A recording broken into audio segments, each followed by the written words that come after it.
अस्सलाम वालेकुम नाज़रीन, आज के शो में उस्मान डार के दरमियान शदीद झड़प हुई। उस्मान बुखारी जो हर शो में जाकर पेंची की तरह जुबान लड़ाती है, लड़ाई करती है, लेकिन आज उस्मान डार ने दोनों के दरमियान शदीद बहस और तकरार हुआ। ये नाज़रीन पहले उनकी बड़ी गुफ्तगू सुनते हैं, फिर मज़ीद। कभी चोर ने अपनी चोरी मानी है, वो कहेगा हाँ मैं इस्तेमाल करता इन्फ्लुएंस, वो पागल है। वो जरा आपने मोहम्मद खान भट्टी का वीडियो सुन लिया है ना, जिसके अंदर उसने बताया कि पेपर जो है उसके ऊपर टेंडर हुए हैं और जिम्मेदारी ली गई है, कौन कौन किसको कैसे मैनेज करेगा। अपने सियासी मकासद के लिए पाकिस्तान के इंस्टीट्यूशंस तबाह कर रहे हैं। सुप्रीम कोर्ट पे यलगार इन्होंने की हुई है। रात के अंधेरे में कानून साजी करारदाद सुप्रीम कोर्ट ऑफ पाकिस्तान के खिलाफ ये लेके आ रहे हैं। मैं चीफ जस्टिस साहब का पंजाब के लोगों को इंसाफ देता है तो ये कहते हैं फिक्स बेंच है, ये कहते हैं फिक्स मैच है।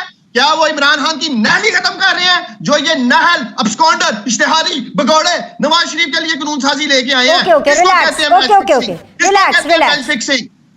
हुए थे तो पहले नंबर पे फिर उस्मान डार क्यों नहीं गया पार्लियामेंट में? बाकी 30 MNAs क्यों नहीं जीते? ये इमरान खान को सादा अक्सरियत भी नहीं लेने दी गई। 172 से ज्यादा सीटें इमरान खान जीत रहा था 2018 में, हमारी सीटें कम की गई इसी तरह इमरान खान के नीचे से कारपेट खींचने के लिए। वक्त आने पे जब इमरान खान आयन और कानून की बालादस्ती की बात करे, इन व्यूअर्स की जो मुझे सुन रहे हैं, नजीम पाकिस्तानियों के लिए कानून साजी की बात करे, इसे ब्लैकमेल करते रहेंगे।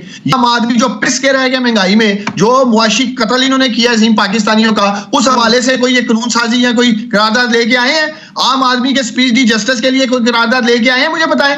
4 सिर्फ ये इन्होंने काम किए हैं। 1100 अरब रुपए के जो डाके डाले बिनिश, वो कानून साजी लेके आए। सुप्रीम कोर्ट पे इल्गार कर सकें, जज साहिबान को दबाव में लाने के लिए अदालती सलाहत लेके आए हैं। 1 साल से सतू पी के सोए हुए थे ये खुद कहते थे हम 10 साल के लिए आए हैं, और जो है वो जनरल फैज के सर के ऊपर आज इनको बहुत कानून याद आ रहा है। तो भाई कानून तब कहा था जब तुम्हारे लिए RTS बिठाया गया था, वो कानून तब कहा था जब हमारी पार्टी के टिकट जो है वापस कराए गए थे, वो कानून तब कहा था।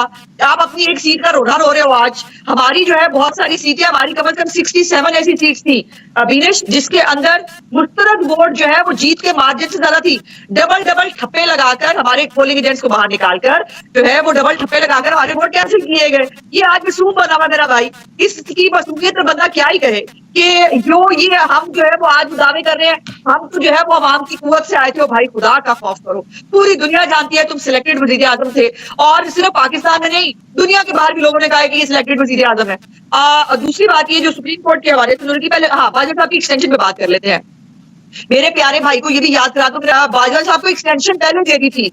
ये कि प्यारे भाई कानून आपको पता नहीं है ना, प्रॉब्लम ये है कानून में 2 जगह डेफिनेशन की जाती है। एक दफा पार्लियामेंट लीडर को सर पे उठा लेते हैं, दूसरी तरफ जो है वो पार्टी हेड को उठा लेते हैं, और दोनों तरफ फायदा किसका होता है? इमरान खान का। इस तरफ ना वो पार्टी करी, और वो भी ये आजकल तो PTI के लोग उठाए जा रहे हैं। उसमें लाडली बहन उस्मा ने जनरल बाजवा की एक्सटेंशन की बात की।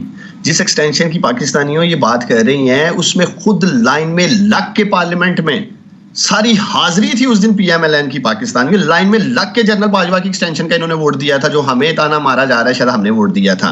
तो बहन जरा सतू के साथ साथ बादाम खाया करो ताकि जरा याददाश्त ठीक हो कि आप लोगों ने जनरल बाजवा को एक्सटेंशन के लिए वोट दिया था। दूसरा ये जो RTS है ना, ये आपके डियर अंकल ख्वाजा आसिफ को जिताने के लिए सियालकोट में बिठाया गया था। आपको पता होना चाहिए, पूरी कौम जानती है कि आपके अंकल ख्वाजा आसिफ ने जनरल बाजवा को कॉल किया था कि मुझे जितवा दे, उस्मान डार से मैं हार गया हूं। पता होना चाहिए कि RTS किन के लिए बैठा था। राना सनाउल्ला घर की सीट हार गया जिधर वो रहता है, और दूसरी जगह से जितवा दिया गया। RTS बैठ के पूरी लिस्ट है मेरे पास, मेरी बहन नून लीग का कौन कौन RTS के मद में जीत के असेंबली में गया।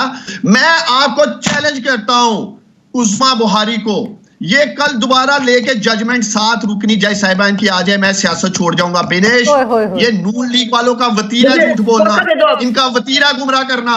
ठहर जाओ, हौसला करो, जरा अपनी बारी पे आना। ऐसे 4-3 लगाया हुआ है। 5 मुकम्मल करने में आपको पूरा टाइम मिलेगा। बात करने लगा हूं, बात सुनने जरा।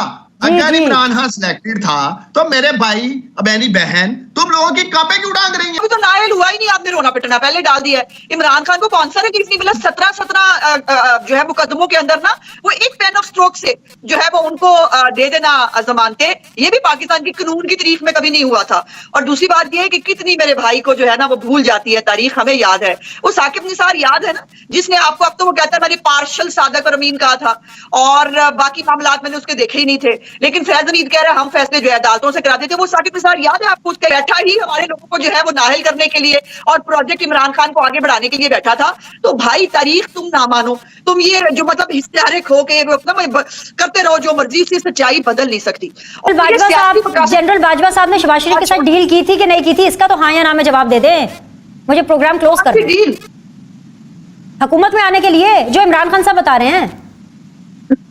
इमरान खान साहब तो बहुत कुछ बताते हैं, आप तो सिर्फ पेंजा मिस्त्री रह गया। आजमा बुखारी साहिबा मंजी ठोक के रख दी है पंजाब ने आपकी। मुझे तो लगता है हमारी मंजी पता नहीं ठुकी है कि नहीं ठुकी, मेरे भाई का ऊपर वाला जो हिस्सा है ना वो बिल्कुल ही खाली हो गया है। शायद तके तुके खा के, अभी तो खैर उतने तके पड़े नहीं जितने हमें पड़ते थे। प्यारे भाई, ये मुझसे सवाल पूछने की बजाय ना ये आपको सवाल पूछना चाहिए और डूब मरना चाहिए सवाल मुझसे करने से पहले कि बेंच बनाया जाता है 7 मेंबर का, 2 मेंबर जो है वो पब्लिकली आके कहते हैं हमने बैठना नहीं है। दूसरा देखो, इसके पास कानून की डिग्री है। मेरे जैसा बंदा जो लॉ का स्टूडेंट नहीं है, बिनिश बोंगी भी मारे ना तो कोई समझ भी आता है, चलो यार इसके पास तो लॉ की डिग्री नहीं है। अब पाकिस्तानी उस्मा बुखारी के पास लॉ की डिग्री है, मेरी बहन के पास, ये मैं इसे चैलेंज करता हूं। अक्सर टॉक शोज में मैं इसे देखता हूं जी 4-3 कोई मुझे 7 रुकनी बेंच का साइन शुदा दस्तखत शुदा बयान मेरी फैसला दिखा दो। आप तो लॉयर हो, कहीं कोई फैसला ऐसा मौजूद है जिसमें 7 जज साहिबान ने दस्तखत किए हो जजमेंट के ऊपर? मेरी बहन, 2 ही बेंच बने थे, एक 9 रुकनी था जो 27 फरवरी को बना, उसने फैसला किया जी कि नया बेंच बनाया जाए, नया बेंच 5 रुकनी बना। आई मीन कानूनदान होते हुए कानून की डिग्री रख के भी अवाम को गुमराह करना, प्रोपेगेंडा करना 4-3 का, ये अच्छी बात नहीं है। चलो किसी ने कानून नहीं पढ़ा तो वो कर भी लेता है कि मैं पॉलिटिक्स कर लूं, मैं सियासी बयानियां बनाने की कोशिश करूं। कानून सुप्रीम कोर्ट ने बाद में बनवाया था, जब आप समरी जो है वो गलत बना के ले गए थे जानबूझकर, और वो समरी जो है वो दोबारा भेजकर उन्होंने कहा कि इस पे कानून में अमेंडमेंट करके लाएं। तो ये अमेंडमेंट के बगैर ही, कानून के बगैर डार साहब, बाजवा साहब को एक्सटेंशन आपने दे दी थी। दूसरी बात यह है कि जो लाइफ का एक्सटेंशन है वो खुद कह चुके हैं इमरान खान साहब। अब वही कोई बात है ना, डार साहब को याद ही कुछ नहीं रहता, तो अब याददाश्त का हमारे पास तो कोई इलाज नहीं है। तो फौज जिसके कंधे पे ये 2018 में बैठ के आए थे, सीधे वो उन्होंने हाथ उठा लिया 2023 में हमने आपको कंधों में बैठा के नहीं लाना। तो आपकी दूसरे किसी इदारे ने जो है वो कंधे पेश कर दिए कि नहीं हम है ना, आए इमरानदार को जो है वो इमरानदारी हम करेंगे और आपको जो है वो हर उस तरह का रिलीफ देंगे जो नहीं बनता। आज इलेक्शन कमीशन ने भी एक लेटर, कानून सुप्रीम कोर्ट ने बाद में बनवाया था, जब आप समरी जो है वो गलत बना के ले गए थे जानबूझकर, और वो समरी जो है वो दोबारा भेजकर उन्होंने कहा कि इस पे कानून में अमेंडमेंट करके लाएं। तो ये अमेंडमेंट के बगैर ही, कानून के बगैर डार साहब, बाजवा साहब को एक्सटेंशन आपने दे दी थी। दूसरी बात यह है कि जो लाइफ का एक्सटेंशन है वो खुद कह चुके हैं इमरान खान साहब। अब वही कोई बात है ना, डार साहब को याद ही कुछ नहीं रहता, तो अब याददाश्त का हमारे पास तो कोई इलाज नहीं है। तो फौज जिसके कंधे पे ये 2018 में बैठ के आए थे, सीधे वो उन्होंने हाथ उठा लिया। जी तो नाज़रीन, ये थे आज की वीडियो के बारे में अपनी राय जरूर दीजिएगा। मिलते हैं अगली वीडियो में, तब तक के लिए खुदा हाफ़िज़।